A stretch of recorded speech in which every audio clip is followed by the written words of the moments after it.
जय हिंद बच्चों। आज हम लोग मध्यकाल में भारत की यात्रा पर आने वाले एक विदेशी यात्री इब्न बतूता के बारे में परिचर्चा करेंगे। आपके मन में यह प्रश्न होगा, इब्न बतूता कौन था, किस देश का निवासी था, भारत कब आया, भारत के आगमन का उसका उद्देश्य क्या था। तो इसी सारी जिज्ञासाओं को आज हम शांत किए देते हैं। तो पहले आते हैं इब्न बतूता।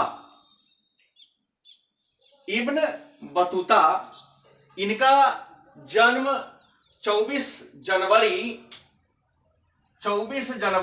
1304 ईस्वी में अफ्रीका के मोरक्को के तैजियर नगर में हुआ था।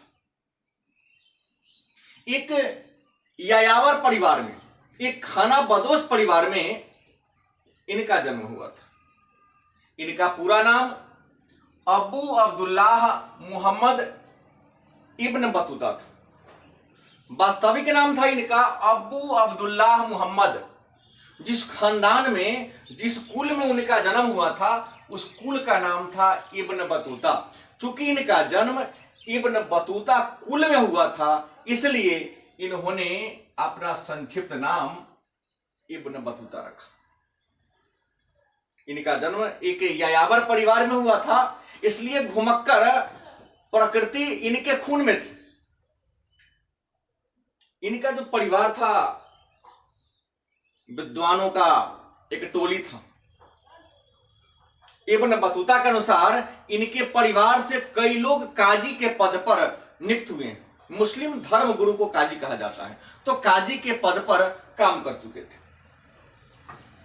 यह एक यायावर थे, अन्वेषक इतिहासकार, माने खोज करने वाले इतिहासकार, भूगोल वेता मतलब भूगोल के बहुत बड़े ज्ञाता थे, न्यायविद, कानून के ज्ञाता, नाविक, नाव को चलाने वाला, कवि, कविता लिखने वाला और वनस्पति शास्त्री के साथ साथ एक बहुत बड़े योद्धा भी थे। मतलब इब्न बतूता यायावर थे, अन्वेषक इतिहासकार थे, भूगोल वेता थे, न्यायविद थे, नाविक थे, कवि थे, वनस्पति शास्त्री और एक योद्धा थे।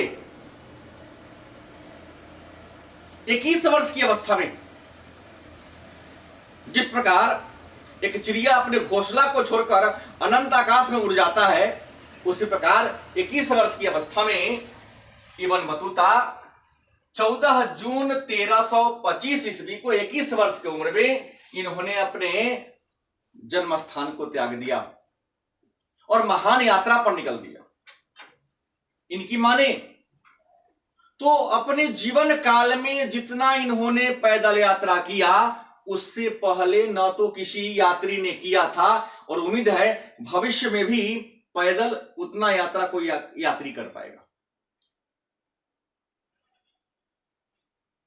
इन्होंने अपनी यात्रा की शुरुआत मक्का से किया था। चूंकि मुसलमान धर्म को मानते थे, इसलिए घर से निकलने के बाद 15 अगस्त 1331 ईस्वी को मक्का पहुंचे। मक्का में कुछ महीना रहे और वहां से रहने के बाद विभिन्न देशों का भ्रमण करते हुए 12 सितंबर 1333 ईस्वी को यह सिंधु नदी को पार किया। सिंधु नदी भारत के उत्तर पश्चिम सीमा पर बहने वाली एक नदी है, जो भारत में भी बहती है, वर्तमान में पाकिस्तान में भी बहती है।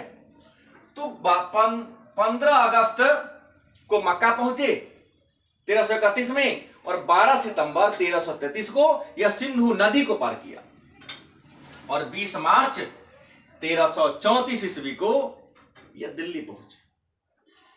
जब दिल्ली पहुंचे, उस समय दिल्ली में तुगलक वंश का शासन था और यहां का जो राजा थे मोहम्मद बिन तुगलक उच्च कोटि का विद्वान था। दिल्ली सल्तनत में जितने शासक हुए सभी शासकों में, सभी सुल्तानों में सबसे ज्यादा विद्वान मोहम्मद बिन तुगलक थे। उनके दरबार में पहुंचे मोहम्मद बिन तुगलक इब्न बतूता की योग्यता, विद्वता, कुशलता से खुश होकर इन्हें दिल्ली का काजी बना दिया। कहा जाता है कि 8 वर्षों तक यह दिल्ली के काजी के पद पर रहे और चीन के राजा 1341 ईस्वी में मोहम्मद बिन तुगलक के दरबार में अपना एक दूत मंडल भेजा था। दूत मंडल भेजने का उद्देश्य था कि हिमालय के क्षेत्र में जो बौद्ध मंदिर जीर्ण शीर्ण हो गए हैं उनको मरम्मत करा दिया जाए। इब्न बतूता को मोहम्मद बिन तुगलक ने भी 1342 ईस्वी में अपना राजदूत बनाकर चीन के राजा के दरबार में भेजा था। कहा जाता है कि लगभग 5 वर्षों तक यह चीन में भी रहे और 5 वर्षों के बाद 1347 ईस्वी में चीन से यह भारत आए और कुछ वर्ष रहे और इसके बाद यहां से निकल गए। इनकी यात्रा विवरण का नाम रेहला, जिसे अरबी भाषा में लिखा गया है, लेकिन इन्होंने अपनी यात्रा विवरण स्वयं से नहीं लिखा। यह यात्रा करके अपने देश चले गए। इनके सुल्तान ने इनसे प्रश्न किया कि आपने भ्रमण किया, इस दौरान क्या क्या देखा, क्या क्या पाया, उसकी यात्रा की विशेषता को बताइए, उपलब्धियों को बताइए। इन्होंने लिखने में असहमति प्रकट कर दी। तब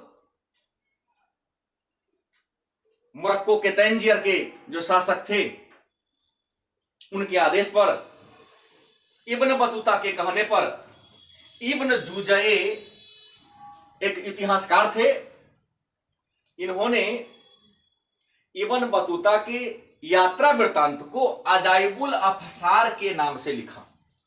मतलब रेहला का प्रारंभिक नाम अजाइबुल अफसार था, जिसे इब्न जुजए ने लिखा। और बाद में मेहदी हसन एक इतिहासकार थे, तो मेहदी हसन इतिहासकार ने अजाइबुल अफसार का नामकरण रेहला कर दिया। मतलब अजाइबुल अफसार का नाम रेहला किसने किया? तो मेहदी हसन ने। इन्होंने अपने यात्रा विवरण में तुगलक कालीन समाज, क्योंकि तुगलक वंश के शासन काल में यह दिल्ली आए थे, तो तुगलक कालीन समाज, शासन व्यवस्था के बारे में चर्चा किया और मोहम्मद बिन तुगलक की बड़ी प्रशंसा किया है इन्होंने। लिखा कि अब विदेशियों को अजीज की उपाधि देते थे। इन्होंने एक अध्यादेश जारी कर दिया था कि जो भी विदेशी हमारे दरबार में आए उन्हें अजीज कहा जाए। राजा बड़ा ही उदार थे, गलती को स्वीकार नहीं करते थे और स्वयं गलती हो जाने पर न्यायाधीश के सामने खड़े होकर उनसे सजा की याचना करते। मतलब इब्न बतूता ने मोहम्मद बिन तुगलक के उदारता का वर्णन किया है अपने यात्रा विवरण में। इसके अलावा अपने यात्रा विवरण में भारतीय सड़क, भारत की कृषि और डाक व्यवस्था के बारे में विस्तार से चर्चा किया है कि भारत की सड़कें कितनी अच्छी थी, डाक व्यवस्था कितनी सुदृढ़ थी और भारत की कृषि कितनी समृद्ध अवस्था में थी। इन सारे बातों का वर्णन इन्होंने अपनी यात्रा विवरण में किया है। धन्यवाद।